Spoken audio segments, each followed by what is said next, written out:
Tere tulemast tagasi minu kanalile. Täna on minuga siin Kaspar Wang. Ma mõtlesin hiljuti, et ma tahaks proovida erinevate rahvuste toite ise teha. Ma mõtlesin, et ma ei hakka ju seda Hiina toitu üksi tegema. Kui meil on siin staar Kaspar Wang olemas käeulatuses, ma kutsun ta külla ja me teeme seda Hiina toitu ilmselt õigesti, siis mitte nii valesti, kui mina oleks seda üksinda teinud. Ma loodan natukene rohkem õigesti.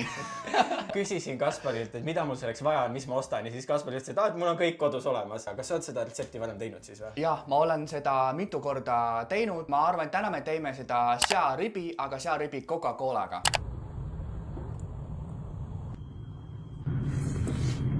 See on selline hästi klassikaline Hiina maitse, mida saaks kodus teha. Ainuke puudu on see, ta on väga palju neid Hiina maitseaineid. Õnneks mul on neid kõik olemas kodus. Ma olen õige hiilane siin Eestis. Ma teilin neid Poolast mingi Aasia poest.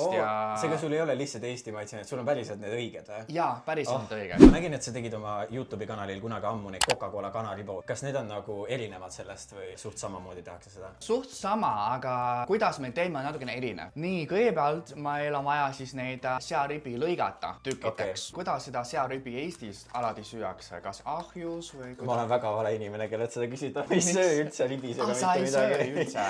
Ei, ma tean, et inimesed grillivad seda ribi. Aga nagu selles mõttes see, ma nagu ikkagi söön seda. Aga lihtsalt see ei ole vaata mu esimene valik. Kui mul on midagi muud valida, siis ma valiks midagi muud. Ta on 2 searibi. See on, oh my god.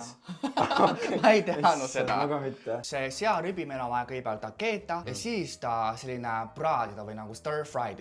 Keetmiseks on vaja siis mõned maitseaineid, et seda searibi, seda verilikum, seda ebameeldiva lõhna ja maitse eemaldada. Okei, seega sa teed mingisuguse kastme, mida sa hiljem nagu see praeme siis või? Ei, praegu ma teen seda, mida me paneme keetmise ajal potti sisse. Keetmise ajal paned ka mingi vedel? Okei. Ma panin kõigepealt seda ingveri pulberit ja siis neid lehte, aga neid lehte, neil on lõhn. Indias kasutatakse vist ka samasuguse seda...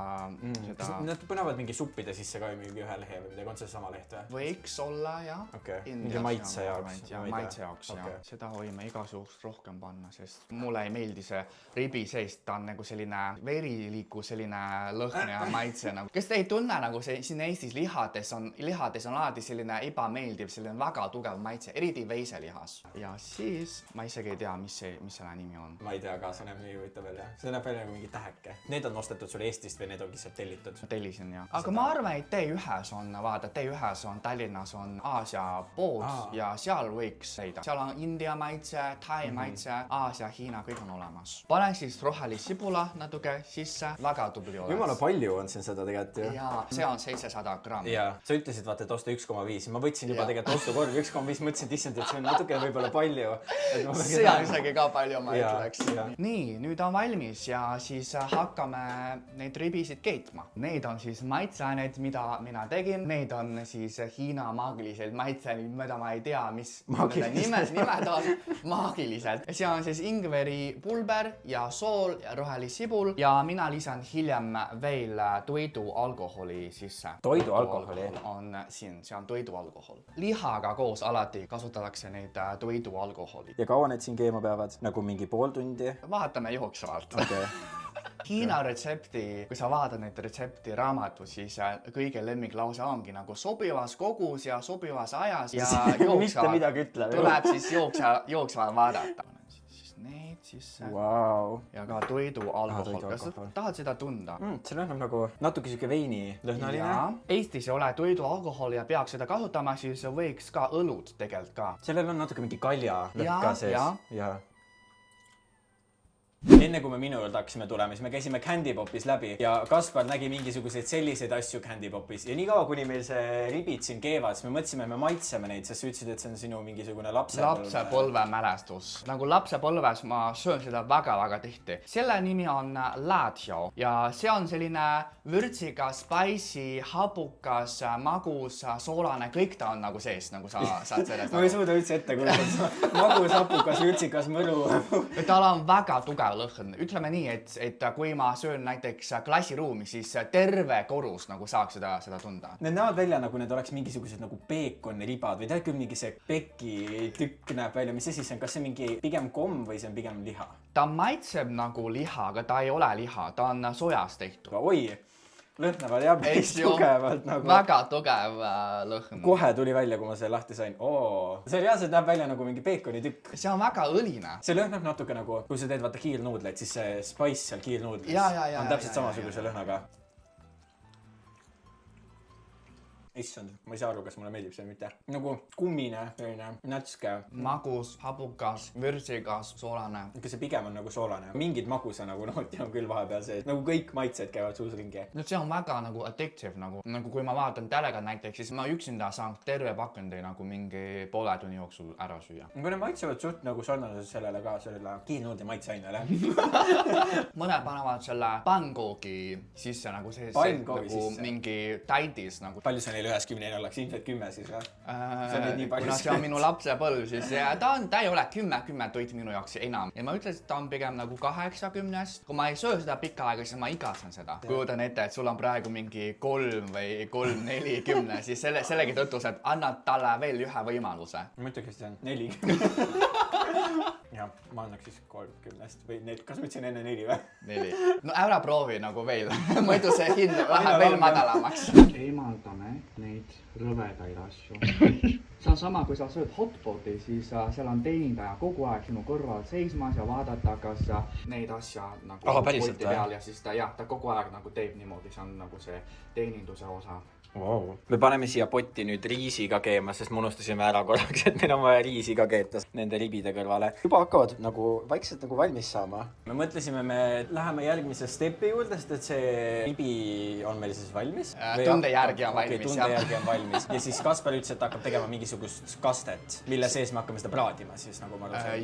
Just. Okay. Esiteks on vaja siis sellist suhkrut, see on selline kõva suhkrut, see on pingtang hiina keeles. Ma ei tea, Eestis seda ma kuskil ei leia. See on nagu siuke suhkrukivi või? Jah, suhkrukivi. Paneme suhkrukivi sisse, sest see on natukene magus, eks ju. Ja siis on vaja siis soojakasme hele ja tume. Kas need suhkruneid sa tellisid sealt Poolast või? Jaa, Poolast. Aga kas see on kallis, kui sa tellid Poolast neid asju või? Ei, tavaliselt me tellime nagu sõbradega koos, nii et see on tasuta kohale toomine ja nii edasi.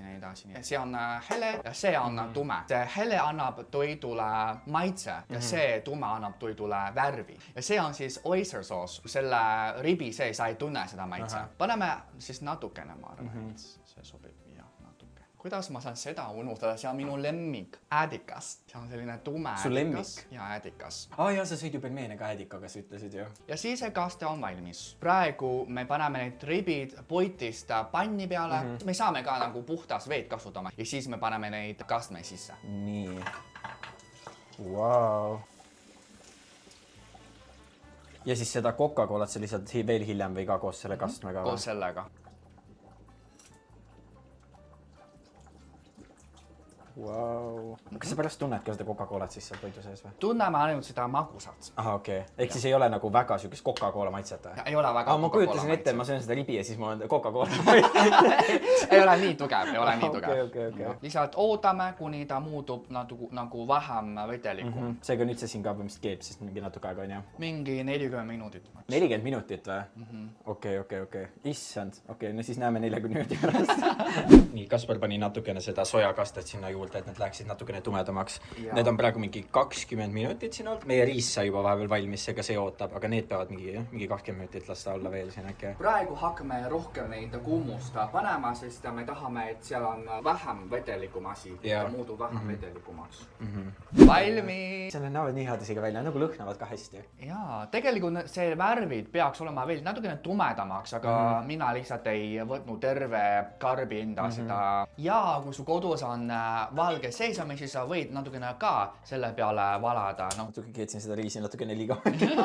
See on selline tükkis natukene. Me saime selle serveeritud, see näeb selline välja. Okei, testi aeg. Testime. See on selline magus rohkem. Magus rohkem ja ma mõtlen, et oleks olnud lisada veel natukene rohkem seda hele sojakastme, siis ta on veel soolasem. Issand, see maitseb nii hästi, see on nagu täpselt siuke, et sa käid mingi hiinakas söömas. Siuke nagu mingi, mida restoranis saaks nagu. Need on nagu kõige paremad ribid, mis ma olen nagu söönud. Päriselt? Jaa. Aga kas sa tunned praegu seda väga tugevat Coca-Cola maitset? ma isegi ei saaks aru, et selle on nagu Coca-Colaga tehtud tegelikult. Ta on pigem selline üleüldine, selline magus. Palju sa neile annaksid 1-10? Seekord ma annan võib-olla 7-10, sest 7? see on liiga kõrge või? Liiga madal. Sest seal on nagu puudub seda valge seesamit ja võib-olla see saaks veel tugevamaks muuda ja saaks veel soolasem, nii et 3 punkti siis maha. Kui oleks rohkem kastet, ma kujutan ette, et oleks veel parem. Aga need on juba minu meelest mingi 9-10. Päriselt? Oh my god. Ma oleks kohe andnud 10-10, aga siis ütlesid, et tegelikult on rohkem kastet. Ma mingi, rohkem kastet või. Milline tunnistus, milline kiitus. Aitäh, et sa tulid, Kaspar, minuga seda Hiina toitu tegema. See oli väga huvitav ja nii hea. Aitäh kutsumast ja see on vist esimene kord, kui mina olen sinu kanalil, seda YouTube'i kanalil, eks ju. Ma ütleks, et rohkem võiks rohkem olla. Mis ma veel tahan teha midagi? Kanatiibu Coca-Colaga tahan ka proovida. Need tunduvad veel parem, see kana mulle meeldib nagu rohkem isegi kui ribid. Aga aitäh teile, et te seda videot vaatasite, kommenteerige, aitäh Kaspar, kommenteerige W Kaspar, pange sellele videole like, subscribe'iga Kaspari kanaleid. TikTok'i võiks mind followda näiteks ja ma panen sinu lingid kõik alla, subscribe'iga minu kanalid ja näeme järgmises videos. Tšau! Tšau!